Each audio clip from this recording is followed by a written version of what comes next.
हजरत यूसुफ अलैहिस्सलातु वस्सलाम को उनके सारे भाई लेकर गए, चलो, और जंगल में ले गए और सबने सलाह करके यूसुफ को कुएं में फेंक दिया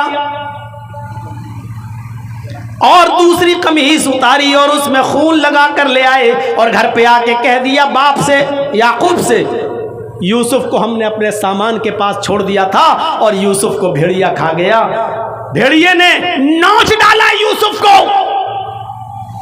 याकूब अलैहिस्सलाम समझ गए, कुर्ते का खून देखा, सूंघा, समझ गए न ये कुर्ता वो है और न ये खून बकरी का है, ये तो रंग लग रहा है।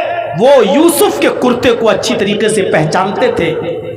इन लोगों ने, भाइयों ने यूसुफ को जब फेंका तो कुर्ते समेत फेंका, लेकिन जब कुएं में फेंक दिए तो बाद में याद आया कि अब बाप को सबूत क्या देंगे, तो एक दूसरी कमीज, दूसरा कपड़ा उसी रंग का खरीद के उसमें रंग लगा लाए, कलर लगा लाए, बिदमिन कज़िब, झूठा खून लगा लाए और अपने बाप को पेश किया। लेकिन बाप ने कुछ नहीं कहा, वो समझ गए न कमीज वो है न खून असली है।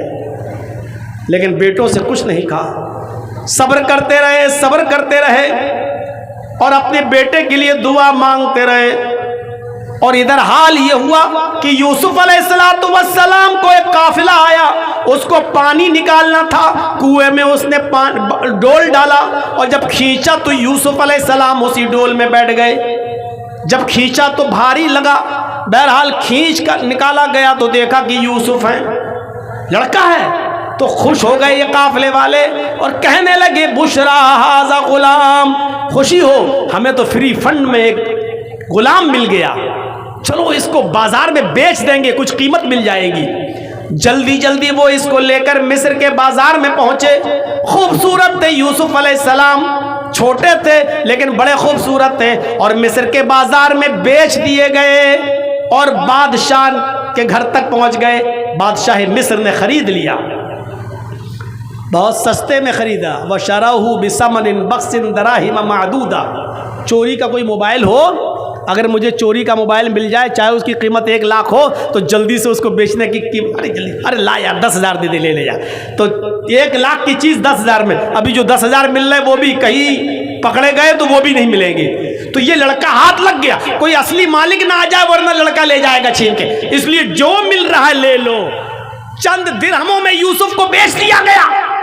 यूसुफ अलैहिस्सलाम जब बादशाह मिस्र के घर में आए तो बीवी उनकी देखी तो देखती रह गई, बड़े खूबसूरत है यूसुफ लेकिन छोटे हैं। वो उनका ख्याल रखने लगी, खिलाने लगी, पिलाने लगी, बड़ा करने लगी। यूसुफ जैसे जैसे बड़े होते गए उनकी खूबसूरती भी वैसे वैसे बढ़ती गई। हालांकि होता उल्टा है, बच्चा छोटेपन में खूबसूरत होता, बड़ा होता जाता है तो खूबसूरती कम होती जाती है, लेकिन यूसुफ के साथ उल्टा हुआ। यूसुफ जैसे जैसे बड़े होते जा रहे हैं खूबसूरती बढ़ती जा रही है। और जब जवान हो गए तो बादशाह मिस्र की बीवी ही उनके ऊपर मर मिटी। बादशाह की बीवी फरेफ्ता हो गई, बरगलाने लगी, बहकाने लगी, लेकिन यूसुफ हाथ नहीं आए। एक दिन कहने लगी चलो अंदर चलो, तुमसे बहुत ज़रूरी काम है। सोचा ये हमारी मालिकन है, चलो क्या काम होगा।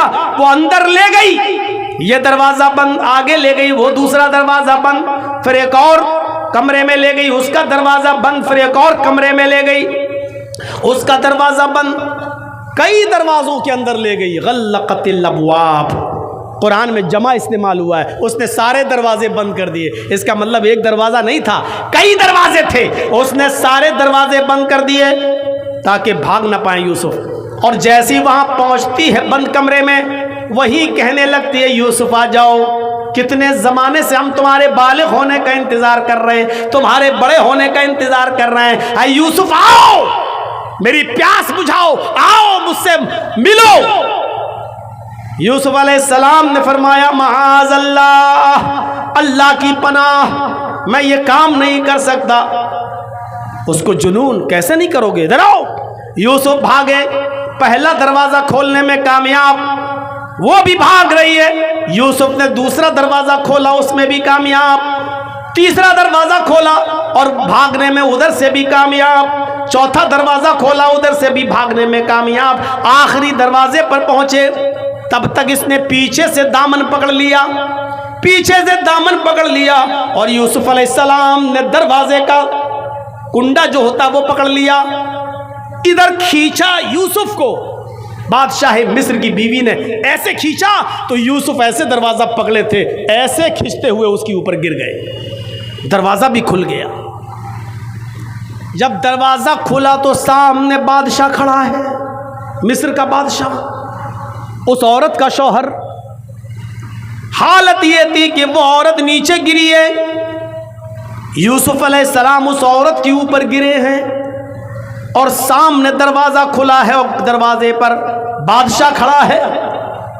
फौरन खड़ी होती है और इल्जाम लगाते हुए कहती है कि आए मेरे शौहर, आपकी बीवी पर अगर कोई गलत नजर डाले और गलत इरादे से उसको पकड़ने की कोशिश करे, उसके साथ जिना करने की कोशिश करे, तो उसकी सजा क्या होनी चाहिए सिवाय जेल खाने के।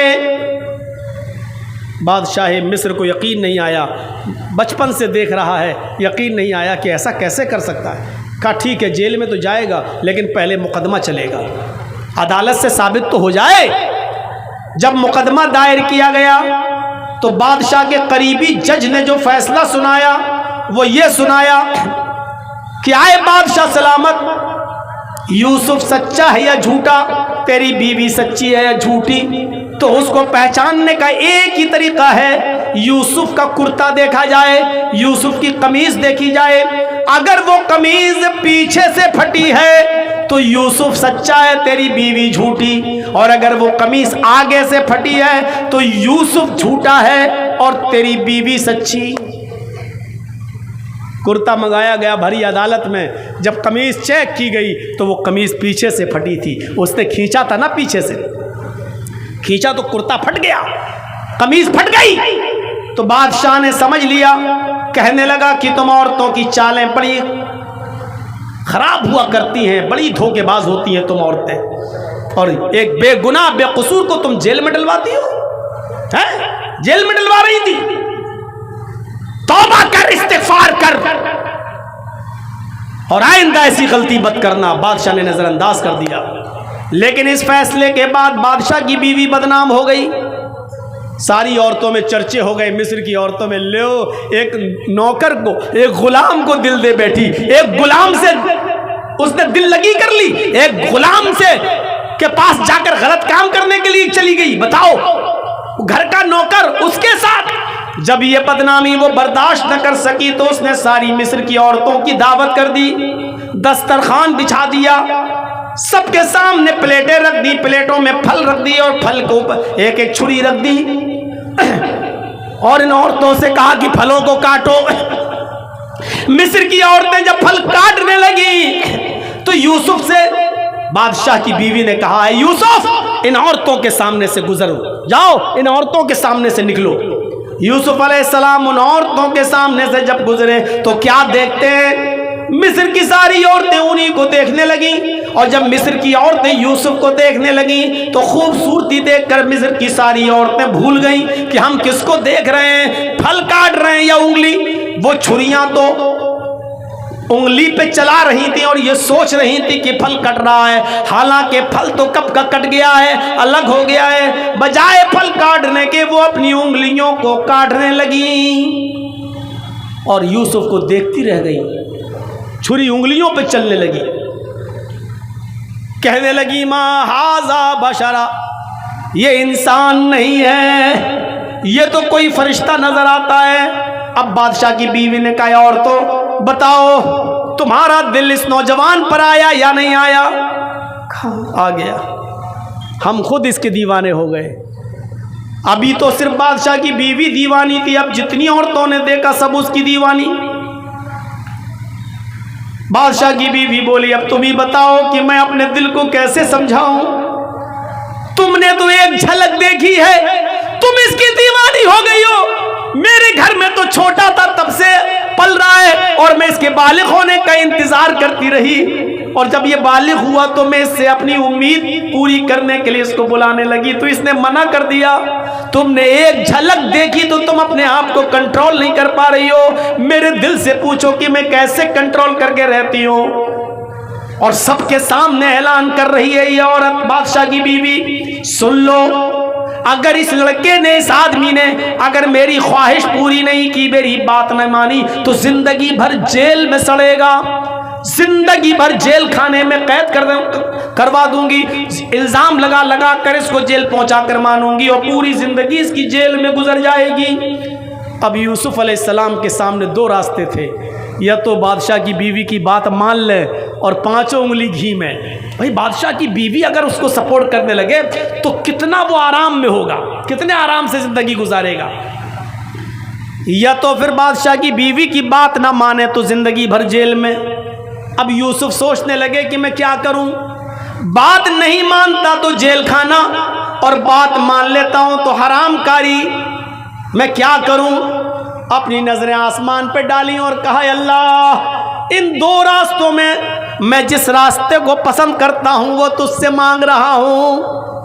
रब्बिस्सिज्नु अहब्बु इलैया मिम्मा यदऊननी इलैहि। आय अल्लाह, मैं जेल में रहना ज्यादा पसंद करूंगा, लेकिन वो काम नहीं करूंगा जिस काम की तरफ ये औरत मुझे बुला रही है, और ये मिस्र वालियां मुझसे गलत काम लेना चाहती हैं, मैं वो काम नहीं करूंगा। इससे बेहतर है कि मेरी पूरी जिंदगी जेल में गुजर जाए। यूसुफ अलैहिस्सलाम ने परेशानी वाला रास्ता उठाना गवारा कर लिया कि मैं जेल में जाऊंगा। आखिरकार जब बादशाह मिस्र की बीवी की बात न मानी तो उसने भी इल्जाम लगाकर यूसुफ अलैहिस्सलाम को जेल भिजवा दिया।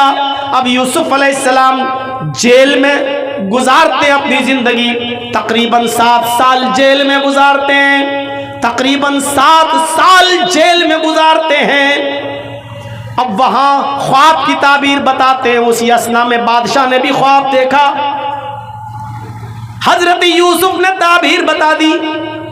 बादशाह ने कहा जिसने ये ताबीर बताई वही मुल्क के मिस्र को कहत से और परेशानी से बचा सकता है, लिहाजा उसको जेल से छुड़ाया गया बादशाह के हुक्म पर, और बादशाह ने यूसुफ अलैहिस्सलाम को मुल्क के मिस्र का बादशाह बना दिया। अब मिस्र की बादशाहत यूसुफ अलैहिस्सलाम के हाथ में आ गई। अब गौर कीजिए कितना जमाना गुजर गया। बचपन में कुएं में फेंके गए, कुएं से निकाल कर मिस्र के बाजार में बेचे गए, मिस्र के बाजार में बेचने के बाद तकरीबन 15 साल तक, जब तक बालिग नहीं हो गए तब तक बादशाह के घर में पले, और 15 साल यानी 20 साल के हो जाने के बाद बादशाह की बीवी ने गलत इल्जाम लगाया तो जेल में डलवाया। तकरीबन 7 साल जेल में रहे, 27 साल इतनी लंबी मुद्दत अपने बाप से अलग रहे, और बाप का हाल ये है कि अल्लाह मेरा बेटा, अल्लाह मेरा बेटा। याकूब अलैहिस्सलाम दुआ मांग मांग के उनकी आंखें अंधी हो गई, दुआ मांगते मांगते आंसू बहाते बहाते वो बीना बीना हो गए। जब मुल्क के बादशाह बन गए हजरत यूसुफ, तब उनको याद आया, कहने लगे कि अब सही वक्त है मुझे अपने बाप को याद करने का, सही वक्त है मुझे अपने बाप को अपने यहाँ बुलाने का। तो जो कमीज बचपन में, जिस कमीज को पहनकर वो कुएं में फेंके गए थे, जो कमीज हजरत यूसुफ संभाल के रखे थे, उसी कमीज को हजरत यूसुफ ने निकाला, और कमीज निकालने के बाद मिस्र के कुछ लोगों को भेजा, जाओ मैं उस बस्ती में जाओ, वहां एक बूढ़ा आदमी तुम्हें मिलेगा, उसका नाम याकूब होगा, उस याकूब को बोल देना कि मिस्र के बादशाह ने तुम्हें ये कुर्ता, ये कमीज भेजी है, बाकी बातें उनको याद आ जाएंगी। मिस्र के कुछ लोग यूसुफ का कुर्ता लेकर जब दूसरे मुल्क पहुंचे और वहां याकूब अलैहिस्सलाम से मिले, अभी तक इन लोगों को यह नहीं मालूम था कि यूसुफ ने हमें जहां भेजा है वो यूसुफ का बाप है और यूसुफ उसका बेटा है। अभी किसी को नहीं मालूम, बादशाह को भी नहीं मालूम। जब ये लोग मिस्र से चलकर उस मुल्क में आए जहां याकूब रहते थे और याकूब अलैहिस्सलाम से मुलाकात की, तो कहा कि मिस्र के बादशाह ने ये कुर्ता आपको दिया है। जैसे ही उस कुर्ते को हजरत याकूब अलैहिस्सलाम ने सूंघा, अल्लाह से दुआ की, आंखों की रोशनी वापस आ गई। इस कुर्ते को देखा तो पहचान गए कि ये तो मेरे बेटे का कुर्ता है, ये तो यूसुफ अलैहिस्सलाम पहना करते थे। उसको सूंघा तो यूसुफ अलैहिस्सलाम की महक उनको अच्छी तरीके से सूंघने में आ गई। कहने लगे ये कुर्ता तुम्हें किसने दिया? कहा बादशाह ने। कहा उसका नाम क्या है? कहा यूसुफ। तो याकूब अलैहिस्सलाम ने कहा क्या वो जिंदा है? कहा हाँ। जो सवाल किया उस सवाल को सुनिएगा मेरे साथियों। आए मिस्र वालों, कैफ तरक्तहू, तुमने यूसुफ को किस हाल में छोड़ा, कैसे छोड़ा, कहां छोड़ा, किस पोजीशन में छोड़ा? पहला सवाल, किस हाल में? मिस्र वालों ने कहा किस हाल में? किस हाल में पूछते हो? तारा को तू मलिका मिस्र। अरे उसके तो मजे ही मजे। इस वक्त वो मिस्र का बादशाह है। इस वक्त यूसुफ मिस्र का बादशाह है। तरक्तुहू मलिका मिस्र, मैंने मुल्क मिस्र के बादशाह की हालत में छोड़ा है। याकूब अलैहिस्सलाम के आंखों में आंसू आ गए और रोते हुए कहते हैं ला अस्अलुकुम मन हाजा, मेरे पूछने का ये मतलब नहीं कि वो बादशाह है, गवर्नर है, क्या है, ये नहीं पूछना चाहता हूं मैं कि वो क्या है। ये मत बताओ मुझे कि वो क्या है। अस्अलुकुम अन यदीन इन तरक्तहू, मैं ये जानना चाहता हूं कि यूसुफ को तुमने किस दीन पर छोड़ा है, किस दीन की वो किसकी इबादत करते हैं, उनका काम क्या है। यूसुफ इतने बड़े हो गए, मुल्क के मिस्र के बादशाह बन गए, कहीं अय्याश तो नहीं, जिनाकार तो नहीं, क्योंकि आजकल अय्यारों, मक्कारों, अय्याशों और नाजायज और गलत लोगों के हाथों ही में हुकूमत आती है। कहीं यूसुफ गलत तो नहीं है। दीन तरक्तहू, किस दीन पर तुमने उनको छोड़ा। मिस्र के लोगों ने जो कुर्ता लेकर आए कहने लगे कि हमने उनको इस हाल में छोड़ा कि वो ला इलाहा इल्लल्लाह पढ़ते हैं, वो इस बात का इकरार करते हैं कि अल्लाह के अलावा कोई माबूद नहीं, और इसी कलमे की तरफ लोगों को बुलाते हैं, एक अल्लाह की इबादत का हुक्म देते हैं और नमाज कायम करते हैं, नमाज पढ़ते हैं। इसी दीन के ऊपर हमने उनको छोड़ा है। मेरे भाइयों, पूरा वाक़या बताने का मतलब यह है कि इतनी लंबी मुद्दत के बाद जब याकूब अलैहिस्सलाम को पता चला कि मेरा बेटा जिंदा है, तो इस बात को सुनकर खुश नहीं हुए कि मेरा बेटा मुल्क मिस्र का बादशाह बन गया, बल्कि खुशी उनको तब हुई जब उन्होंने ये सुना कि मेरा बेटा एक अल्लाह की तरफ लोगों को बुलाता है और एक अल्लाह की इबादत करता है। ये तरबियत थी एक बाप की अपनी औलाद को। क्या ये तरबियत है आज हमारी अपनी औलाद को? क्या ये तरबियत आप देते हैं? क्या ये हक है आपको पूरा कि अपनी औलाद को इस तरीके की तरबियत दें? औलाद बेटा है तब भी अच्छी तरबियत, और बेटी है तब भी उसकी अच्छी तरबियत होनी चाहिए। मेरे भाइयों, अल्लाह के नबी सल्लल्लाहु अलैहि वसल्लम के ऊपर भी ऐसा वक्त गुजरा है। रात के अंधेरे में आप निकल पड़े, बेचैन परेशान हैं, भूख की वजह से करवटें बदल रहे हैं, आखिरकार उठ गए और बाहर निकल जाते हैं कि किसी सहाबी के ऊपर नजर पड़े और वो मेरी भूख को देखकर मुझे अपने घर ले जाए, 2-4 खजूरें खिला दे, थोड़ा सा पानी पिला दे, उसके घर में कोई चीज हो तो वो खिला पिला दे। अब बाहर निकल गए घर से, पैदल चल रहे हैं, क्या देखते हैं कि रास्ते में हजरत अबू बकर सिद्दीक चले आ रहे हैं। बुखारी शरीफ की रिवायत, अबू बकर सिद्दीक चले आ रहे हैं। हजरत अबू बकर सिद्दीक को देखा, आपने कहा कैसे आना हुआ है अबू बकर इतनी रात में? हजरत अबू बकर ने जवाब दिया, अल्लाह के नबी, मैं भूख की वजह से घर से निकला हूँ, भूख लगी हुई थी, घर में कुछ था नहीं, मैं निकल गया, टहलने लगा, शायद कहीं कुछ मिल जाए। अल्लाह के नबी ने जो जवाब दिया, इमाम बुखारी उसको नकल करते हैं, कहा, अरे अबू बकर, अल्लाह की कसम, जिस वजह से तुम निकले हो उसी भूख की वजह से मैं भी घर से बाहर निकला हूँ। अब 1 से 2 हो गए, दोनों भूखे हैं। थोड़ी देर के बाद हजरत उमर भी आ गए, वो भी कहने लगे भूख की वजह से घर से निकले हैं। अब ये तीनों लोग एक सहाबी के घर जाते हैं, पास में नजदीक में, जो सबसे नजदीक में जो घर था वो घर था अबुल हैसम अंसारी का। अबुल हैसम अंसारी का मकान। दरवाजे को रात में दस्तक दी, अबुल हैसम ने कहा इतनी रात में कौन आया है? दरवाज़ा खोला, सामने अल्लाह के नबी, अबू बकर, उमर। कहा अल्हम्दुलिल्लाह, माशा अल्लाह, इतने अच्छे मेहमान रात में, वो भी हमारे घर पर, आइए तशरीफ़ लाइए। अभी रात के 2 बजे हम अचानक पहुंच जाएं आपके घर में, पसीने आ जाएंगे। रात में अचानक बिना बताए हुए।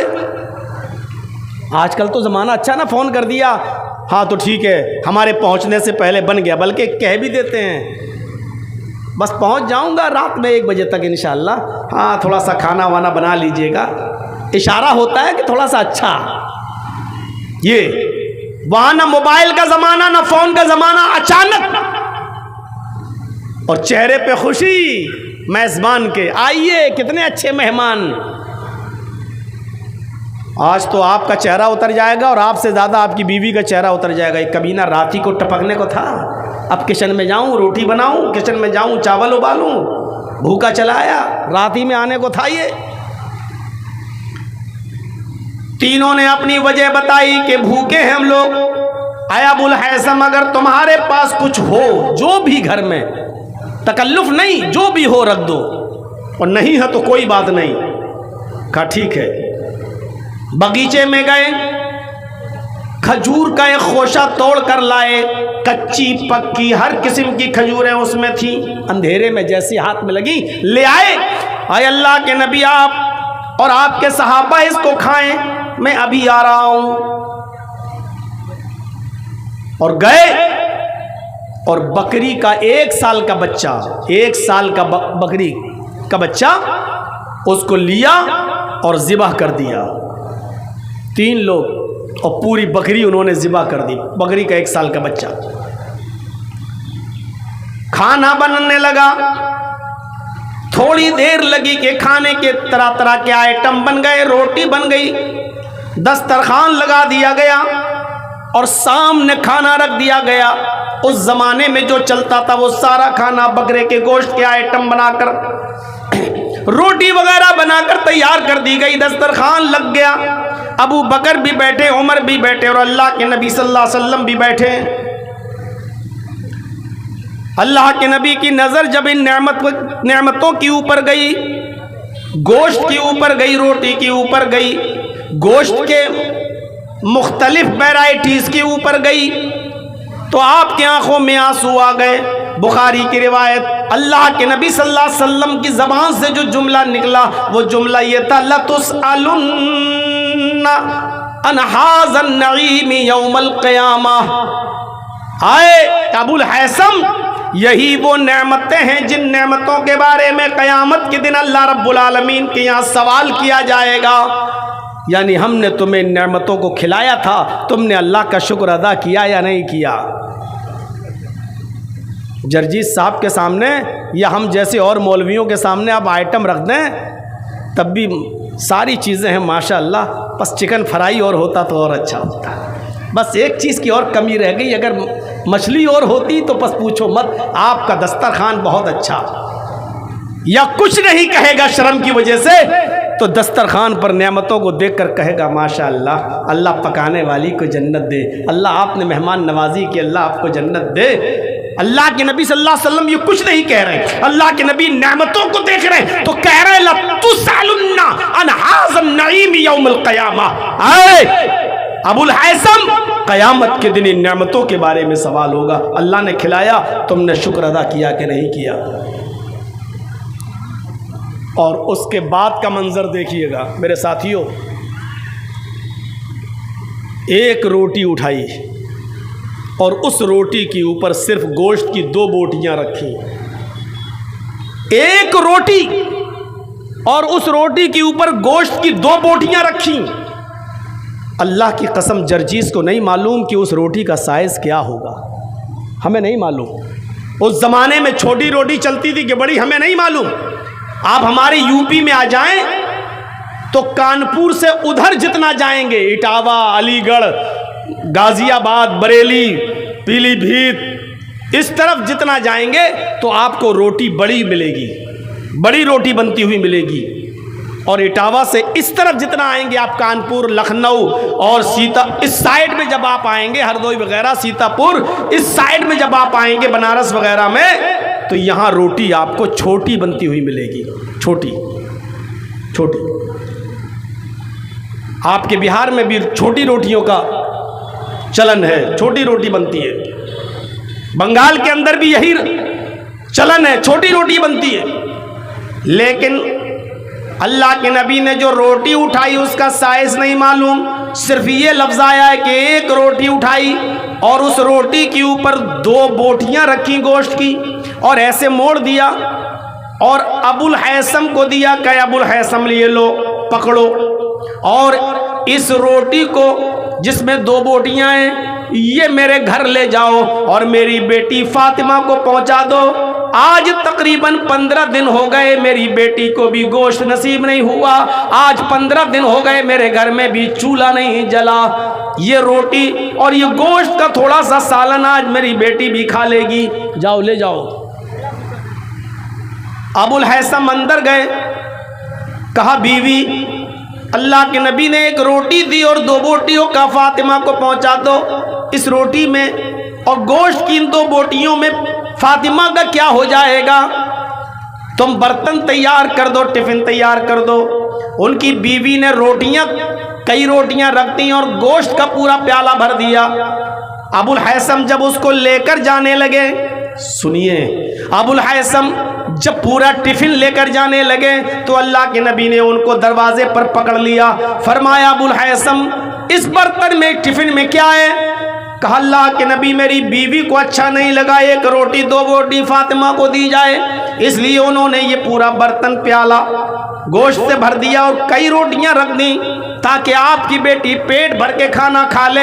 अल्लाह के नबी की ज़बान से जो जुमले निकले वो जुमले ये थे, आए अबुल हैसम, अगर पेट भर कर मेरी बेटी ने खाना खा लिया तो फिर वो आज की रात अल्लाह की इबादत नहीं कर सकेगी, तहज्जुद में नहीं उठ सकेगी, अल्लाह को याद नहीं कर सकेगी। नींद रात भर आराम से खाना खाकर फिर रात भर वो आराम से सोएगी।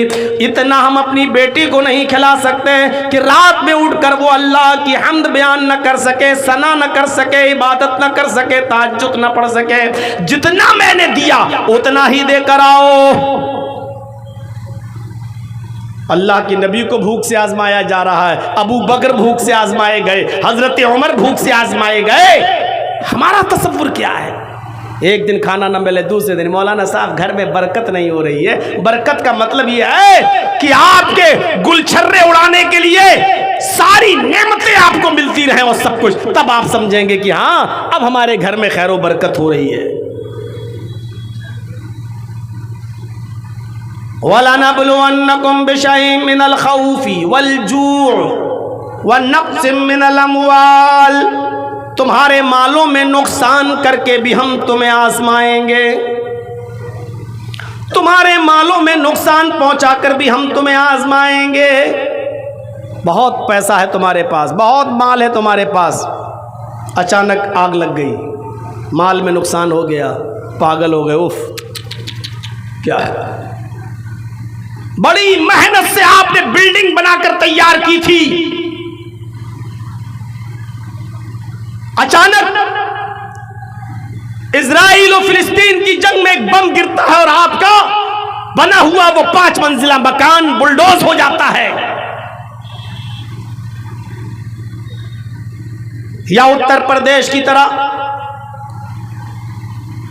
मेरे भाइयों, आपसे गलती हो गई, बजाय इसके कि कोर्ट में मुकदमा चले और कोर्ट से फैसला हो, आपकी मेहनत का बनाया हुआ और मेहनत की कमाई से तामीर किया हुआ 5 मंजिला 10 मंजिला मकान सिर्फ इसलिए बुलडोज कर दिया गया, गिरा दिया गया क्योंकि आप मुसलमान हैं।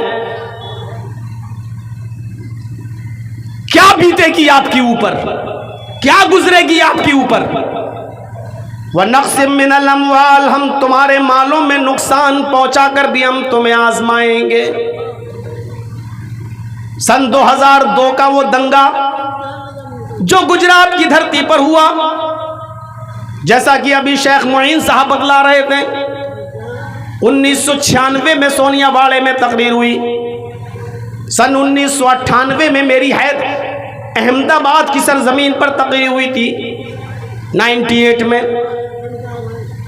जिन लोगों के यहाँ मैं रुका था, करोड़ों की बिल्डिंगों के मालिक थे, करोड़ों के उनके शोरूम थे, बेहतरीन मेहमान नवाजी की थी, और उस वक्त में एक नया उभरता हुआ चेहरा था, इसलिए उन्होंने अपने घर ही में हमको ठहराया था।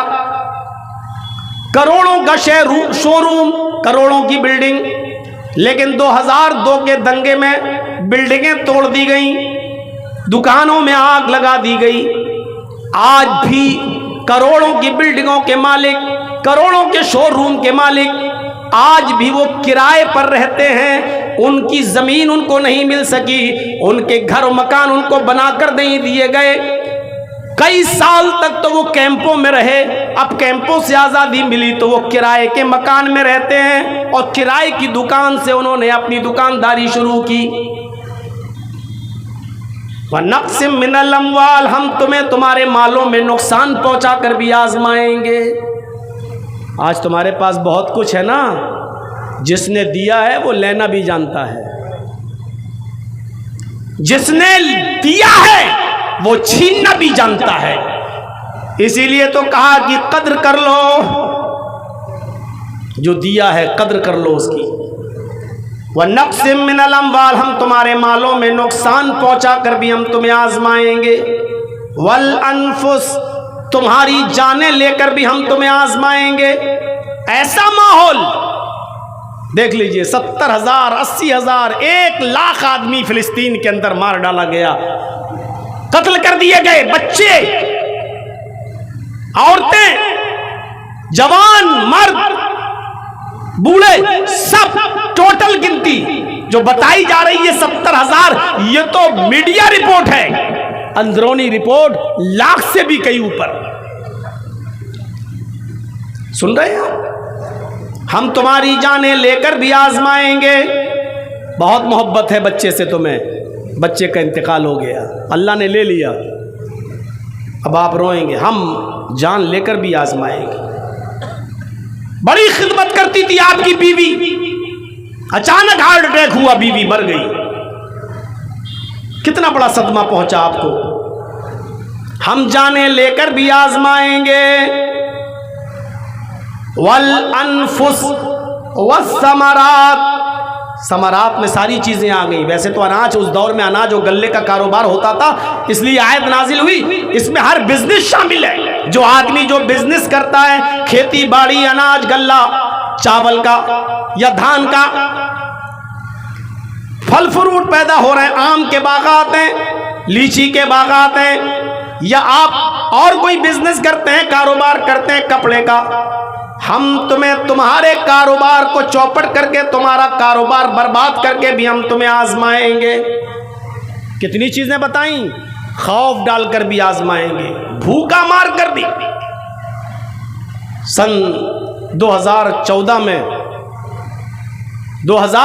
में मैं हज करने के लिए गया था सऊदी अरब, अपनी माँ को और अपने बाप को लेकर। शेख असगर साहब और मौलाना हारून साहब भी हमारे साथ थे। सऊदी अरब की सरजमीन पर एक फिलिस्तीनी आदमी नमाज के बाद इमाम हरम से सवाल करता है, इमाम हरम से सवाल करता है एक फिलिस्तीनी नौजवान, और उसके सवाल का मफहूम यह था कि इमाम मोहतरम, हम लोग फिलिस्तीन में रहते हैं, हालात बड़े ख़राब हैं, कभी कभी खाना वक्त पे नहीं मिलता, और कभी कभी तो घर में पीने के लिए पानी भी नहीं होता। इमाम मोहतरम, अगर हमारे घर में खाने के लिए खजूर भी ना हो और पीने के लिए पानी भी ना हो, सुबह में एक घूंट पानी भी ना पी सकें, पानी भी ना हो, तो क्या मैं नीयत से सहरी की नीयत, सहरी रोज़े की नीयत क्या मैं कर सकता हूँ? यानी नीयत से रोज़ा रख सकता हूँ। सहरी करने की नीयत है, लेकिन सहरी है ही नहीं, खाना नहीं है मेरे पास, पानी नहीं है, तो क्या सिर्फ इतना सोच लूँ कि मैं रोज़े से हूँ, तो बिना खाए पिए क्या इस नीयत से रोज़ा हो जाएगा? इमाम हरम के आंखों में आंसू थे और उस नौजवान को कहा कि बिल्कुल इंशाअल्लाह तुम्हारा रोज़ा अल्लाह रब्बुल आलमीन के यहाँ कबूल हो जाएगा। सारे आमाल का दारो मदार नियत ही पर है। उस नौजवान ने फिर एक और सवाल दाग दिया उसी खाने काबा में कि इमाम मोहतरम, यही हाल इफ्तार के मौके पर भी हमारा होता है। एक खजूर तक नहीं है जिससे मैं इफ्तार कर सकूं और पानी का एक घूंट तक नहीं जिसको मैं पी सकूं। अगर हमारे पास इफ्तार करने के लिए कुछ ना हो, न खाने के लिए खजूर हो, न पीने के लिए पानी का एक घूंट हो, तो क्या मैं नियत से रोज़ा इफ्तार कर सकता हूं? यानी सिर्फ ये सोच लूं कि हाँ मैंने इफ्तार कर लिया, तो क्या नियत से इफ्तार हो जाएगा रोज़ा? इमाम हरम फूट फूट कर रोने लगे। इमाम हरम फूट फूट कर रोए। उनके रोने की आवाज़ मजमे में सब सुन रहे हैं, सब देख रहे हैं उनके आंसू, और उस नौजवान को बुलाते हैं और अपने सीने से लगाते हैं। और सीने से लगा कर इमाम हरम का जवाब यह है कि आए नौजवान, तेरे इस तरह रोज़े का इनाम कोई नहीं दे सकता। तेरे इस तरीके से रोज़ा रखने का इनाम सिर्फ तेरे रब के पास है। अल्लाह बेहतर जानता है कि तेरे इस तरीके के रोज़े रखने का इनाम अल्लाह तुझे क्या देगा। तेरे इस रोज़े की कदर अल्लाह की नज़र में क्या है, यह अल्लाह ही बेहतर जानता है। दुनिया का कोई बादशाह, यहाँ तक कि सऊदिया का बादशाह भी तुझे कुछ नहीं, चाहे कितना बड़ा इनाम दे दे, लेकिन वो तेरे रोज़े का इनाम नहीं हो सकता है। तेरे रोज़े का सही इनाम तो अल्लाह तुझे क़यामत के दिन देगा। मेरे भाइयों, इन लोगों से पूछो जिनके पास खाने को कुछ नहीं, पीने को कुछ नहीं, और फिर भी रोजा रख रहे हैं। बेगैरतों, अल्लाह ने दौलत दी है लेकिन रोजा तुम्हें नसीब नहीं होता है। तुम कहते हो भूख बर्दाश्त नहीं होती है, तुम कहते हो कि बीड़ी नहीं छूटती है, तुम कहते हो बड़ा मेहनत और मजदूरी का काम हम घर पे करते हैं, इसलिए हमें मेहनत का करना पड़ता है, इसलिए रोजा नहीं रखते। तुम्हें नींद कैसे आ जाती है? तुम बिस्तर पे अपने आराम के साथ ख्वाबे खरगोश में मस्त होकर सो कैसे जाते हो? अल्लाह का अज़ाब तुम्हारे दिलों को चीर क्यों नहीं देता है? तुम कैसे आराम की नींद सो जाते हो बिस्तर पर? कैसे तुम्हें नींद आ जाती है बिस्तर पर? इस कश्मीरी नौजवान से पूछो, वला नबलुवन्नकुम बिशैइन मिनल खौफ, खौफ डाल के भी आजमाएंगे। हर वक्त खौफ के साए में रहते हैं वो लोग। वलजू, भूखा मार कर भी आजमाएंगे। जितना भूखे वो लोग रहते हैं, हम और आप नहीं रह पा रहे हैं। वनक़्सिम मिनल अम्वाल, जितना मालों का नुकसान उतना उनका हुआ है, हमारा और आपका नहीं हुआ। वल अनफुस, जितनी जानें उनकी गई हैं, आज किसकी जाने जा रही हैं। वस्समरात, खेतियां बाड़ियां कारोबार बिजनेस हम तुम्हें तबाह करके भी हम तुम्हें आजमाएंगे। इन तमाम सूरतों में मेरे जो बंदे सब्र कर लें। अब आया क्या कहा? इन तमाम आजमाइशों में मेरे बंदे जो पूरे उतर जाएं और सब्र कर लें। सब्र, वबश्शिर साबिरीन, तो सब्र करने वालों को बशारत दे दो। मुफस्सिरीन का इत्तिफाक, जन्नत की बशारत। वबश्शिर साबिरीन, ये हुक्म दिया जा रहा अल्लाह के नबी को, ऐ मोहम्मद सल्लल्लाहु अलैहि वसल्लम, इन सब्र करने वाले लोगों को जन्नत की खुशखबरी सुना दो, जो इन तमाम इम्तहान में पास हो जाएं, पूरे उतरें, अल्लाह कि दीन को ना छोड़ें, शरीयत को ना छोड़ें, इस्लाम को तर्क न करें। ऐसे लोगों को तुम जन्नत की खुशखबरी सुना दो। अब ये सब मुसीबतें हैं, खौफ, भूख, मालों में नुकसान, जानों का जाना, कारोबार का बर्बाद होना, ये सब मुसीबतें हैं। आगे दुआ बताई जा रही है, सुनिएगा। अल्लज़ीना इज़ा असाबतहुम मुसीबा, जिन लोगों को जब कोई मुसीबत पहुँचे, मुसीबत कोई भी मुसीबत हो सकती है, कोई भी गम आ सकता है। अल्लाह ताला क्या कह रहा है? मेरे बंदो, जब तुम्हें कोई मुसीबत पहुँचे, जब तुम्हें कोई मुसीबत तुम्हें घेर ले, कालू, तो मेरे बंदे उस मुसीबत से घबराते नहीं हैं, आपे से बाहर नहीं होते, अपना आपा नहीं खो देते हैं, बल्कि क्या करते हैं? अल्लाह के बंदों का काम क्या होता है, मोमिनों का काम क्या होता है? जब उनके ऊपर मुसीबत आती है, कालू, उस मुसीबत को पहुंचने के बाद, उस मुसीबत को देखने के बाद उनकी जबान से जुमला निकलता है, इन्ना लिल्लाहि व इन्ना इलैहि राजिऊन। हम सब अल्लाह की तरफ से हैं और अल्लाह ही की तरफ हम सबको लौट कर जाना है।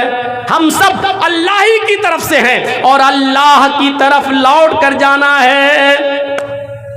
बड़ी बदकिस्मती ये है हमारी और जहालत ये है हमारी कि हम ये समझते हैं कि ये कोई मर जाए तो मरने की खबर सुनो तब ये दुआ पढ़ो, इन्ना लिल्लाहि व इन्ना इलैहि राजिऊन। ये हमारी जहालत है। ये अलग बात है कि मौत भी एक मुसीबत है, गम का पहाड़ टूटता है मौत की खबर सुनकर, तो उस वक्त भी ये दुआ पढ़ी जा सकती है। लेकिन सिर्फ मौत ही गम लेकर नहीं आती है, मौत ही गम लेकर नहीं आती, खौफ का माहौल पैदा हो जाए ये भी गम है। इन्ना लिल्लाहि व इन्ना इलैहि राजिऊन। कोई बहुत बड़ी परेशानी आ जाए, इन्ना लिल्लाहि व इन्ना इलैहि राजिऊन। रात में कोई अहम काम कर रहे हो, अचानक लाइट चली जाए, यह भी एक मुसीबत है। इन्ना लिल्लाहि व इन्ना इलैहि राजिऊन। 1 लाख रुपए का मोबाइल खरीदा, साहब एप्पल का फोन है, आईफोन है, अभी 2 ही दिन हुए, खो गया, चोरी हो गया, कहां चला गया पता चला, मोबाइल गायब, कोई चीज खो गई। इन्ना लिल्लाहि व इन्ना इलैहि राजिऊन।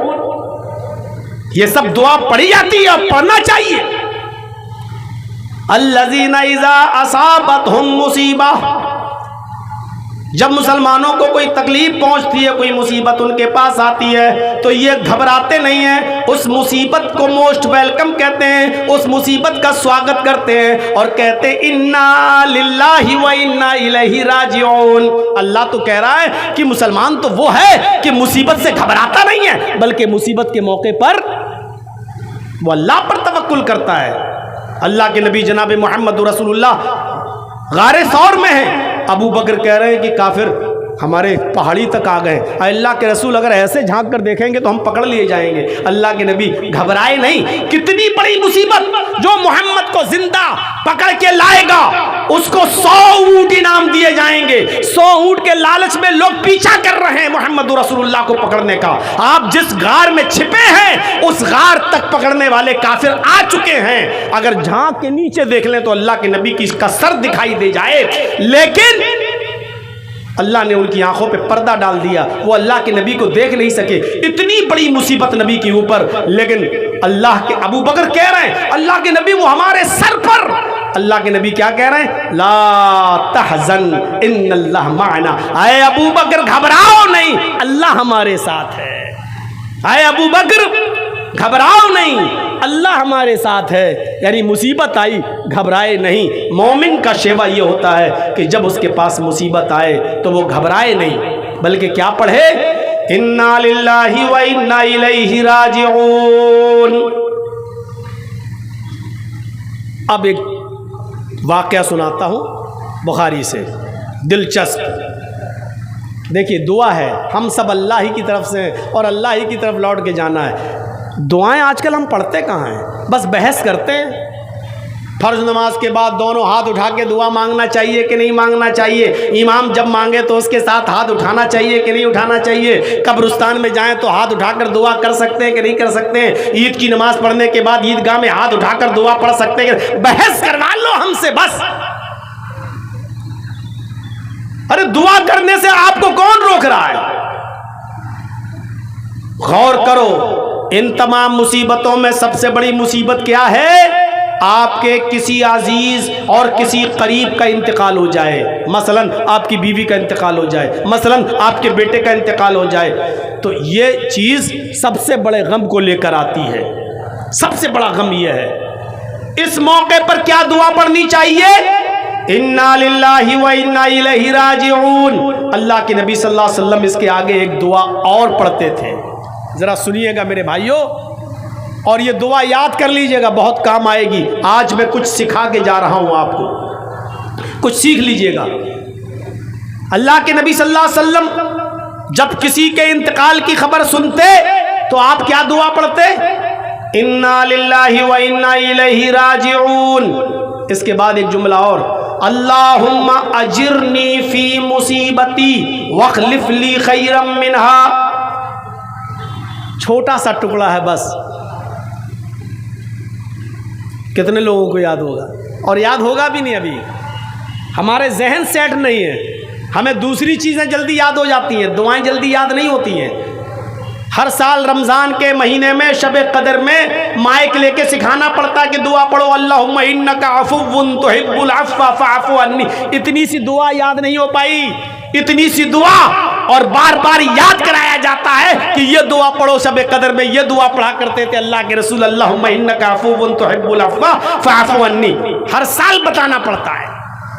अरे रोजाना हमारे मोहल्लों में, आपके शहर, कोई ना कोई इंतकाल करता रहता है। ये दुआ पढ़ने में क्या हर्ज है, इतनी सी दुआ। इन्ना लिल्लाह तो याद है, इन्ना लिल्लाहि व इन्ना इलैहि राजिऊन। अल्लाहुम्मा, अब ये दुआ याद करना है बस, अल्लाहुम्मा अजिरनी फी मुसीबती। आय अल्लाह मेरी मुसीबत में मुझे बेहतरीन अजर अता फरमा, वखलिफ ली खैरम मिनहा, और जो तूने मुझसे छीना है उससे बेहतर चीज तू हमें अता फरमा दे। जो तूने मुझसे छीना है उससे बेहतर चीज तू हमें अता फरमा दे। 5-6 बेटों के बाद, बेटियों के बाद एक बेटा मिला, अभी 2 साल का हुआ, उसका भी इंतकाल हो गया। पढ़िए, अल्लाह इन्ना लिल्लाहि व इन्ना इलैहि राजिऊन। अल्लाहुम्मा अजिरनी फी मुसीबती वखलिफ ली खैरम मिनहा।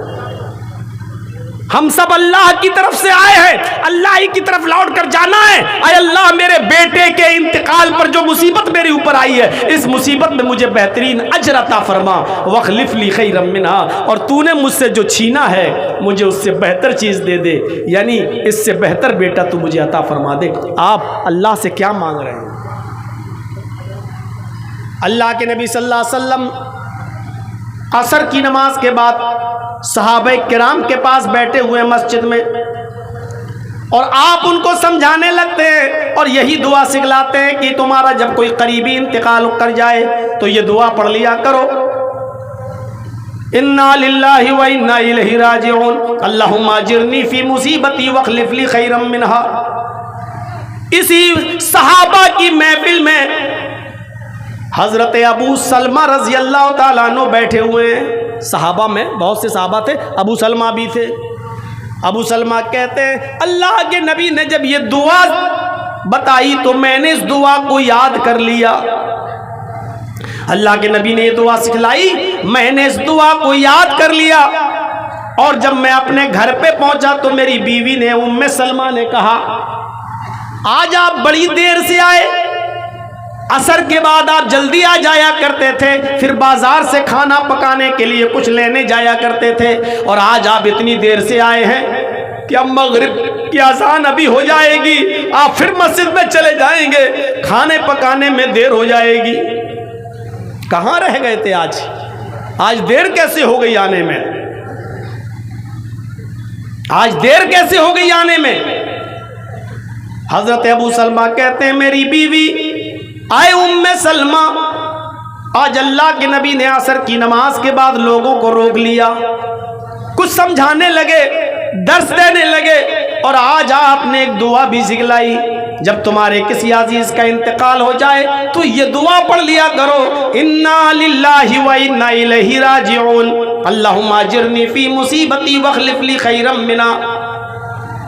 उम्मे सलमा कहती हैं कि मेरे शौहर अबू सलमा ने जब ये दुआ मुझे बताई कि अल्लाह के नबी ने मस्जिद में ये दुआ सहाबा को सिखाई, तो मैंने अपने शौहर से ये दुआ सुनी तो मैंने भी इस दुआ को याद कर लिया। ये दुआ तो सबको याद थी, इन्ना लिल्लाहि व इन्ना इलैहि राजिऊन, इतना सा याद करना था, अल्लाहुम्मा अजिरनी फी मुसीबती वखलिफ ली खैरम मिनहा। इतनी बार मैं इस दुआ को पढ़ चुका हूँ कि शायद अब आपको भी याद हो गया होगा। किसी को खड़ा करके पूछें, इतनी बार मैं दोहरा चुका हूं कि शायद आपको याद हो गई हो। अल्लाहुम्मा अजिरनी फी मुसीबती वखलिफ ली खैरम मिनहा। अब सर नीचे हो गए, कहीं मौलाना हम ही को खड़ा करके ना पूछ ले, हमको खड़ा ना कर दे। इतनी सी दुआ। हजरत उम्मे सलमा कहती है मैंने याद कर ली, जब किसी का इंतकाल होता मैं ये दुआ पढ़ लेती। 6 महीने गुजर गए, 8 महीने गुजर गए, 1 साल गुजर गया। मेरे शौहर कपड़े का बिजनेस करते थे, कपड़ा दूसरे शहर में ले जाया करते थे, बेचते थे और वहां से कुछ चीजें खरीद के लाते थे, अपने शहर में बेचा करते थे। मेरे शौहर बिजनेस करते थे दूसरे शहर में जाकर। एक दिन मेरे शौहर बिजनेस के लिए निकले और वहां पहुंच गए और वहां से बहुत सा सामान लेकर जब मेरे घर की तरफ आए, अपने शहर की तरफ जब चलने लगे तो रास्ते में बीमार पड़ गए। अबू सलमा बीमार पड़ गए। ओफो, जो चीज बताने जा रहा हूं गौर से सुनो मेरे भाइयों। उम्मे सलमा कहती हैं मेरे शौहर बाहर गए और वहां से जब लौटे दूसरे शहर से तो बीमार पड़ गए और रास्ते ही में उनका इंतकाल हो गया। अबू सलमा उसी बीमारी में इंतकाल कर गए। मेरे कानों में खबर पहुंचाई गई, कोई दौड़ता हुआ आया, उसने मुझे बताया कि तुम्हारे शौहर अबू सलमा बीमार पड़ गए थे रास्ते में और उनका इंतकाल हो गया। मैंने अपने शौहर के इंतकाल की जब खबर सुनी तो मैंने यही दुआ पढ़ ली जो मुझे याद थी, इन्ना लिल्लाहि व इन्ना इलैहि राजिऊन। यही दुआ मैंने पढ़ ली, इन्ना लिल्लाहि व इन्ना इलैहि राजिऊन, अल्लाहुम्मा जिरनी फी मुसीबती वखलिफ ली खैरम मिनहा। फिर मिट्टी मेरे घर लाई गई, गुस्ल दिया गया, कफनाया गया और अबू सलमा को दफन कर दिया गया। मैं इद्दत में बैठ गई, मैं इद्दत में बैठ गई, इद्दत करने लगी और जब भी मुझे मेरे शौहर की याद आती तो मैं फिर ये दुआ पढ़ लेती। शौहर की याद आती, ये एक गम था तो मैं ये दुआ पढ़ लेती, यही इन्ना लिल्लाहि व इन्ना इलैहि राजिऊन, अल्लाहुम्मा अजिरनी फी मुसीबती वखलिफ ली खैरम मिना। उम्मे सलमा कहती हैं कि 2-3 महीने गुजर गए, मैं इद्दत में थी। एक दिन मुझे शौहर की याद आई तो मैं ये दुआ पढ़ने लगी। जब मैं दुआ पढ़ने लगी तो मैं इसके तर्जमे पर गौर करने लगी, इसकी मीनिंग पर, मफहूम पर गौर करने लगी। मैं सोचने लगी ऐसा कैसे हो सकता है। इस दुआ का मतलब तो यह है कि हम अल्लाह की तरफ से हैं और अल्लाह ही की तरफ जाना है। आय अल्लाह मेरी मुसीबत में मुझे बेहतरीन बदला दे, वखलिफ ली खैरम मिनहा, और जो तूने मुझसे छीना है उससे बेहतर बदला मुझे दे, बेहतर चीज़ अता कर। उम्मे सलमा कहती है मैं बार बार ये दुआ पढ़ती हूँ कि अल्लाह मुझे उससे बेहतर चीज़ दे जो तूने मुझसे छीनी है। भला मेरे शौहर से बेहतर कौन हो सकता है। मेरे शौहर जो मुझ पर जान छाटते थे, मेरे दीवाने थे, मेरी हर परेशानी और हर चीज का ख्याल रखते थे। मेरे शौहर इस दुनिया से इंतकाल कर गए और मैं अल्लाह से दुआ करती हूँ कि अल्लाह मुझे वो चीज दे जो मेरे शौहर से बेहतर हो, मेरे शौहर से बेहतर चीज दे। कैसे हो सकता है। भला इस दुनिया में मेरे शौहर से अच्छा भी कोई होगा, ऐसा कैसे हो सकता है। उम्मे सलमा कहती हैं मैं दुआ को दुआ की तरह पढ़ती रही और ये सोचती रही कि ऐसा कैसे हो सकता है। भला अबू सलमा से भी ज्यादा कोई मोहब्बत करने वाला, अबू सलमा से भी ज्यादा कोई प्यार करने वाला मुझे मिलेगा क्या, उनसे भी कोई अच्छा इस दुनिया में होगा। उम्मे सलमा कहती हैं कि जब मेरी इद्दत पूरी हो गई, 4 महीने 10 दिन, जब मेरी इद्दत पूरी हो गई तो एक दिन मैं बकरी के चमड़े को, बकरी के खाल को दबागत दे रही थी। अरब के अंदर ये खाले वाले बेची नहीं जाती थी। बकरी ज़िबा की खाल निकाली, उसको दबागत दी, उसको गर्म पानी में बबूल अबूल डालकर उसको गर्म करके उसको साफ किया। या तो मशकीज़ा बना लिया जाता था जो पानी के भरने में काम आता है, या ढोल बना लिया जाता था, या जाय नमाज वगैरह बना ली जाती थी, उसको घर में इस्तेमाल में लाया जाता था। उम्मे सलमा कहती है कि मैं बकरी के खल के चमड़े को दबागत दे रही थी, अचानक मेरे दरवाजे पे दस्तक हुई। मेरी इद्दत खत्म हो गई, अचानक मेरे दरवाजे पर दस्तक हुई। मैंने जल्दी से हाथ धोए और दरवाजे की तरफ में आगे बढ़ी। मैं जल्दी से दरवाजे की तरफ आगे बढ़ी। जैसे ही मैंने दरवाजा खोला तो क्या देखती हूँ कि मेरे सामने जनाबे मोहम्मद रसूलुल्लाह सल्लल्लाहु अलैहि वसल्लम खड़े हैं। मेरे सामने मोहम्मद रसूलुल्लाह सल्लल्लाहु अलैहि वसल्लम खड़े हैं। आपने मुझे देखा, कहा अस्सलामु अलैकुम। मैंने भी नबी अकरम के सलाम का जवाब दिया, व अलैकुमुस्सलाम व रहमतुल्लाहि व बरकातुहू। मैंने भी नबी के सलाम का जवाब दिया और फिर आपको घर में अंदर आने की इजाजत दी कि अंदर आइए। है अल्लाह के नबी, आप अंदर तशरीफ लाइए। अल्लाह के नबी जब घर के अंदर तशरीफ लाए तो खजूर के पत्तों की बनी हुई चटाई बिछी हुई थी। उसी चटाई के ऊपर अल्लाह के नबी बैठ गए। कितनी बेइज्जती होती है। औरतें कहती हैं, लो साहब इतना अच्छा घर बना लिया, एक सोफ़ा नहीं डाल सकते हो? बाहर के मेहमान आते हैं बेचारे, उनको है टूटी फूटी कुर्सियों पे बिठाना पड़ता है। अल्लाह के नबी खजूर के पत्तों की बनी हुई चटाई के ऊपर बैठ गए। हज़रत उम्मे सलमा कहती हैं, मेरे पास तकिया था, तकिया चमड़े का तकिया, उसमें खजूर की छाल भरी हुई थी।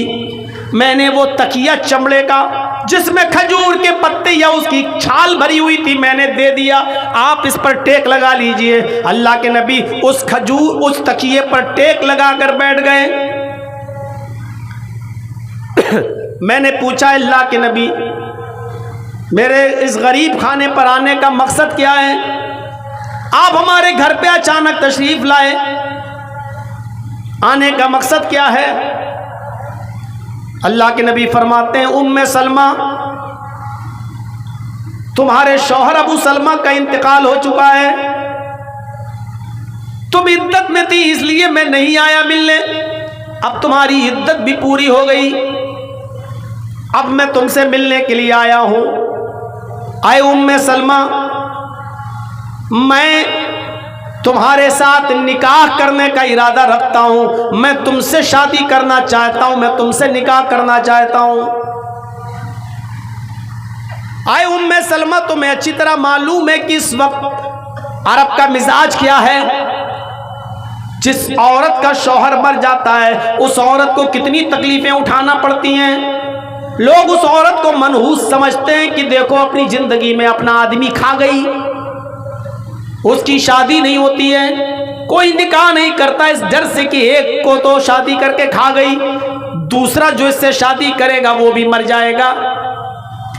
जिसका शौहर मर जाता था उस औरत को डाइन समझा जाता था, ये समझा जाता था कि ये मनहूस औरत है जिसकी जिंदगी में उसका आदमी मर गया, तो दूसरा कोई आदमी उससे निकाह नहीं करता था ये सोचकर कि ये एक आदमी डस चुकी दूसरा भी डस लेगी। आए उम्मे सलमा, मैं तुम्हारे साथ निकाह करना चाहता हूं, अगर तुम्हें कोई एतराज ना हो तो तुम मेरे साथ निकाह कर लो। उम्मे सलमा का जवाब सुनो। उम्मे सलमा कहती हैं, अल्लाह के नबी आप किसी औरत को निकाह का पैगाम दें और वो औरत आपके पैगाम को ठुकरा दे, उससे ज्यादा बदनसीब कौन होगी? उससे ज्यादा बदनसीब औरत कौन होगी? लेकिन ये सच है कि आपसे जो औरत निकाह न करे वो बदनसीब है, लेकिन हकीकत यह है कि मैं आपके साथ निकाह करने की पोजीशन में नहीं हूं, मैं आपके साथ निकाह नहीं कर सकती। दोनों बातें, तुम कह रही हो कि आपके साथ निकाह न करे कोई औरत तो बदनसीब है, और तुम ये भी कह रही हो कि मैं नहीं कर सकती, ये क्या बात है जबकि तुम्हारे शौहर भी नहीं है। कहा कुछ परेशानी है? कहा वो बताओ ना, शेयर करो अपनी परेशानी, अगर दूर हो सकती है तो ठीक और नहीं हो सकती है तो कोई बात नहीं, बताओ क्या प्रॉब्लम है तुम्हें। पहली प्रॉब्लम, आए अल्लाह के नबी प्रॉब्लम कई हैं। नंबर 1 का क्या, आपकी पहले से कई बीवियां मौजूद हैं, आपकी पहले से कई बीवियां मौजूद हैं, मैं शौकन बर्दाश्त नहीं कर सकती, मेरी गैरत किसी शौकन की तू तलाक सुनने की नहीं है, मेरी गैरत बर्दाश्त नहीं कर सकती। कभी हमारे और आपके दरमियान कोई मामला बिगड़ता है, हमारे और आपके दरमियान कभी किसी मामले में लेकर बहस होगी तो आपकी बीवियों को अधिकार और हक नहीं होगा वो बीच में बोलने। जब हमारे और आपके बीच में कोई बात है तो हम और आप ही उसको दूर करेंगे। आपकी कोई बीवी अगर बीच में बोलेगी और मुझसे लड़ेगी तो मुझसे बर्दाश्त नहीं होगा, मैं हाथापाई पर उतर जाऊंगी, इसलिए कि मैं शौकन बर्दाश्त नहीं कर सकती। मैं बहुत गैरतमंद खातून हूं और मेरे साथ कई शौकने हों, ये कैसे बर्दाश्त कर लूं। आपने कहा शौकन का होना अच्छा नहीं या शौकन का मुदाखलत करना, बीच में बोलना? कहा नहीं, शौकन का बीच में बोलना। जब हम आपकी बीवी हैं, कोई बात हमारे और आपके दरमियान अगर होगी तो हम और आप हल करेंगे, आपकी कोई दूसरी बीवी हमारे बीच में नहीं बोलेगी। आपने कहा ठीक है, मैं अल्लाह से दुआ करूंगा, अल्लाह ऐसी नौबत ही नहीं लाएगा कि कोई दूसरी बीवी हमारे और तुम्हारे बीच में बोले। इंशाअल्लाह मैं किसी और बीवी को अपने और तुम्हारे मामले में बोलने की इजाजत नहीं दूंगा। आए उम्मे सलमा, ये मैं वादा करता हूं कि मेरे और तुम्हारे दरमियान कोई तीसरी बीवी इंटरफियर नहीं करेगी, कोई दूसरी बीवी नहीं बोलेगी। अच्छा, ये तो पहली प्रॉब्लम थी। कहा दूसरी प्रॉब्लम भी है। कहा क्या? वो भी बोलो।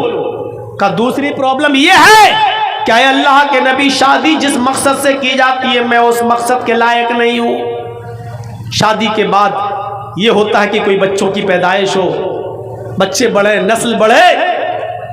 मैं बुढ़ापे की उस उम्र को पहुंच चुकी हूं, इस उम्र में अब मैं बच्चे पैदा करने के लायक नहीं हूं। मैं शादी की उस उम्र को क्रॉस कर चुकी हूं, इसलिए आप अगर इस मकसद से शादी करना चाहते कि नस्ल बढ़े तो मैं आपको पहले बता देती हूं कि बच्चे पैदा करने की मैं पोजीशन में नहीं हूं।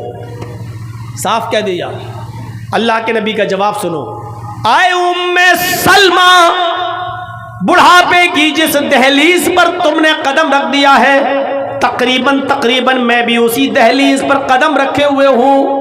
तुम जितनी उम्र की हो उतनी उम्र का मैं भी हूं, लिहाजा उम्र में कोई मसला नहीं है। और शादी में बच्चों की पैदाइश की वजह से नहीं कर रहा हूं, इस रस्म को ख़त्म करने के लिए करना चाहता हूं जो अरब के अंदर है, जो किसी बेवा औरत को शादी करने का अधिकार नहीं देती है। मैं चाहता हूं कि मैं बेवा औरत को निकाह में ले आऊं, एक बेवा से शादी कर लूं ताकि ये रस्म टूट जाए और लोग बेवा औरतों से निकाह करने लगे और बेवा औरत को भी हक हासिल हो कि किसी शौहर को ढूंढे और आदमी को और शादी कर ले, बेवा औरत को भी घर बसाने का हक हासिल हो जाए, इसलिए मैं शादी कर रहा हूं। हजरत उम्मे सलमा कहती है कि ठीक है, आपने मेरी दो परेशानियां दूर कर दी, लेकिन मुझे एक तीसरी प्रॉब्लम और है, मुझे एक तीसरी परेशानी भी है जिसकी वजह से मैं शादी नहीं कर सकती।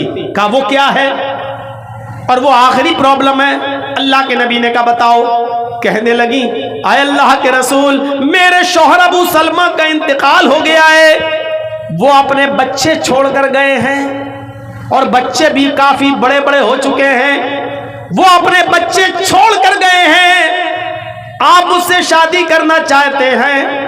अबू सलमा के इंतकाल के बाद उन बच्चों की परवरिश मैं करती हूँ, उन बच्चों को मैं पालती हूँ, उन बच्चों का पालन पोषण मैं करती हूँ, उन बच्चों की किफालत मेरे जिम्मे है। अगर आप ये चाहते हैं कि मैं सिर्फ उम्मे सलमा से शादी कर लूँ और ये बच्चे उम्मे सलमा के मायके वाले संभालें, बच्चों के मामू आए और बच्चों को ले जाएं, बच्चों के नाना आए बच्चों को ले जाएं, ये बच्चे अपने ननियाल में पले, अपने मामू के यहाँ अपने नाना के यहाँ पले या ददियाल में पले, तो अल्लाह के नबी ये नहीं हो सकता है। ये बच्चे अबू सलमा छोड़ कर गए, इन बच्चों की किफालत मेरे जिम्मे, ये बच्चे मैं पालती हूँ, इनकी परवरिश मैं करती हूँ। अगर आप मेरे साथ निकाह करना चाहते हैं तो इन बच्चों को मैं नहीं छोड़ सकती हूँ, इन बच्चों की जिम्मेदारी, इनकी किफालत और इनको खिलाना पिलाना, इनकी परवरिश की जिम्मेदारी भी आपको उठाना पड़ेगी। कितनी क्लियर बात। अल्लाह के नबी फरमाते हैं, उम्मे सलमा ये कोई कहने की बात है? जब तुम मुझसे निकाह कर लोगी तो तुम्हारे बच्चे भी मेरे बच्चे होंगे, उनकी परवरिश करना, उनको पालना, उनको बड़ा करना, उनको अच्छी तरबियत देना, ये भी मेरी जिम्मेदारी होगी।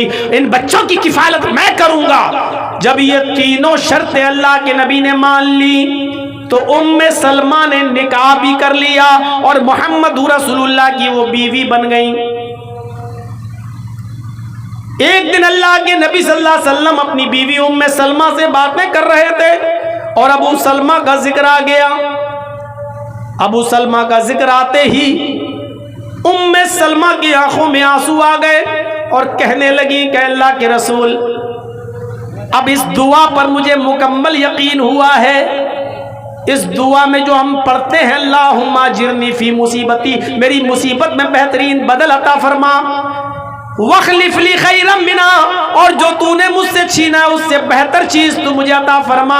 अय अल्लाह के नबी, पहले मैं सोचा करती थी कि अबू सलमा से मेरे लिए कौन बेहतर होगा, इतने अच्छे, उनसे बेहतर कौन होगा। लेकिन ये दुआ मांगते मांगते मैंने देखा अल्लाह ने दुआ कबूल कर ली।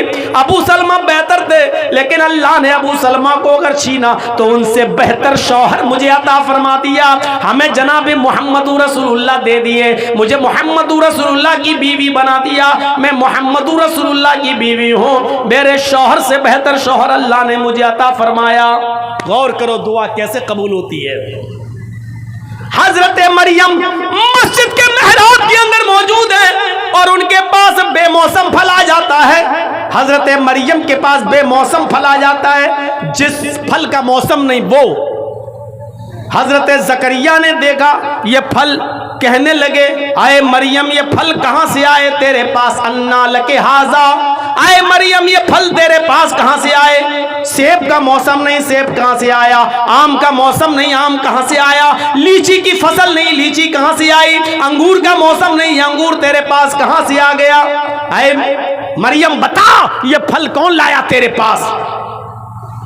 हजरत मरियम जवाब देती हैं, काल हुआ मिन इंदिल्लाह, आए मेरे सरपरस्त, आए मेरी परवरिश करने वाले, मुझे खिलाने पिलाने वाले, मेरा ख्याल रखने वाले, आए जकरिया, ये तमाम की तमाम नेमतें अल्लाह के पास से आई हैं, कोई फरिश्ता रख कर गया है। आप गलत ना समझो, मेरा किसी लड़के के साथ कोई गलत ताल्लुक नहीं है, ये कोई मुझे ताल्लुक में नहीं दे गया, कोई लड़का नहीं दे गया, ये सारी नेमतें मुझे अल्लाह की तरफ से मिली हैं। हजरत जकरिया ने कैसी परवरिश की थी और उससे पूछ रहे हैं ये फल कहां से आया।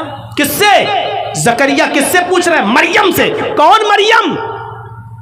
जिनको अल्लाह ताला ने बगैर शौहर के बेटा दिया, ईसा, वो मरियम जिनके पेट से बगैर शादी के, बगैर शौहर के मरियम को बेटा दिया ईसा। जब उनके ऊपर इल्जाम लगा कि मरियम जानिया बदचलन ने बगैर शादी के बच्चा पैदा कर दिया, तो मरियम की पाक दामनी का ऐलान अल्लाह रब्बुल आलमीन ने किया कि नहीं, मरियम पाक दामन है। ईसा अल्लाह के कलमे से पैदा हुए, अल्लाह के हुक्म से पैदा हुए हैं। मरियम गलत नहीं है, मरियम गलत नहीं है। जिनकी पाक दामनी का ऐलान अल्लाह ने किया, जब उससे सवाल हो सकता है, जिसके पाक दामन होने का ऐलान अल्लाह ने किया, जब उससे पूछा जा सकता है कि ये फल तेरे पास कहां से आए, तो आए लड़कियों के माँ बाप, तुम अपनी बेटियों से क्यों नहीं पूछ सकते हो ये कपड़ा कहां से आया, ये दुपट्टा कहां से आया, ये मोबाइल कहां से आया, मोबाइल में ये कवर कहां से आया। तेरे मोबाइल में बैलेंस नहीं था, इस मोबाइल में बैलेंस किसने डाला। क्या तुम अपनी बच्चियों से, अपनी बेटियों से ये सवाल नहीं कर सकते? और नहीं करोगे तो तुम्हारा नाम डुबोएंगी और गैरों के साथ भागेंगी, तुम्हारी आरती नहीं उतारेंगी।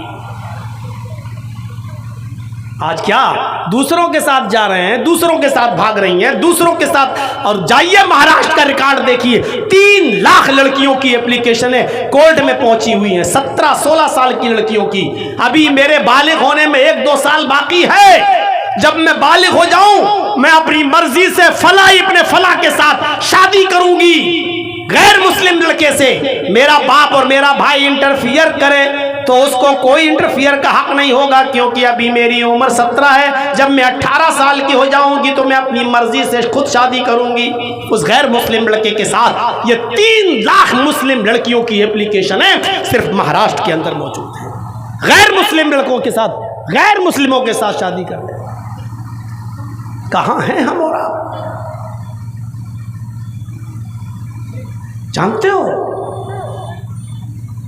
सिलसिलतुल अहादीस सहिया के अंदर इमाम हजरत नासरुद्दीन अलबानी एक हदीस नकल करते हैं। वो कहते हैं अल्लाह के नबी सल्लल्लाहु अलैहि वसल्लम ने फरमाया कि आधी रात के बाद आसमान के सारे दरवाजे खोल दिए जाते हैं। हदीस के अल्फाज क्या हैं?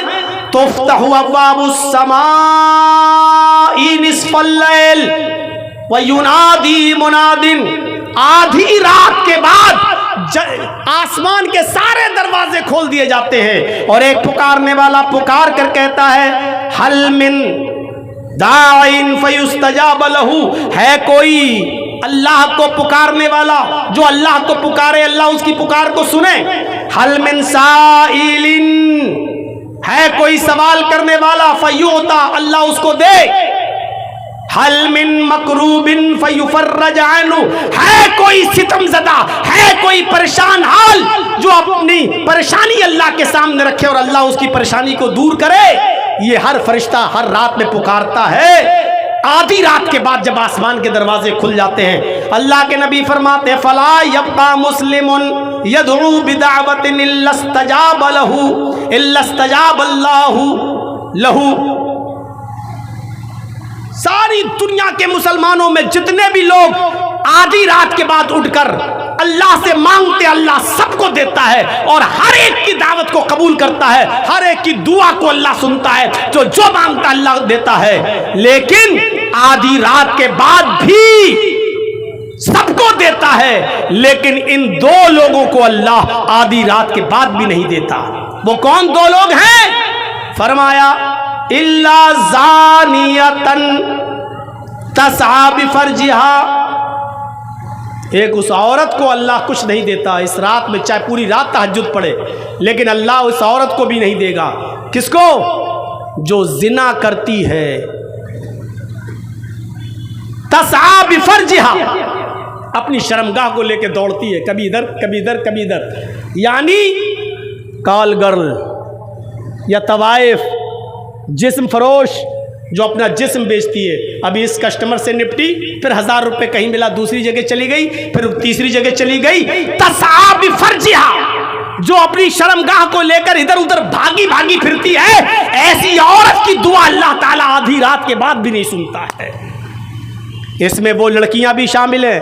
एक को छोड़ा, उसके साथ गलत काम किया, उसको छोड़ा, उससे मोहब्बत छोड़ी, अब दूसरे को पकड़ लिया। दूसरे से 1 आध साल ताल्लुक किया, उसको छोड़ा, फिर तीसरे को पकड़ लिया, तीसरे को छोड़ा, फिर चौथे को पकड़ लिया, और सबके साथ सबके बिस्तर पे सोती है, सबके साथ गलत काम करती है। ये लड़की चाहे वो पैसा भी ना लेती हो, फ्री में अपने बॉयफ्रेंड के सामने अपने जिस्म को पेश कर देती हो, लेकिन कई उसके बॉयफ्रेंड हो तो ये लड़की भी उसमें शामिल है।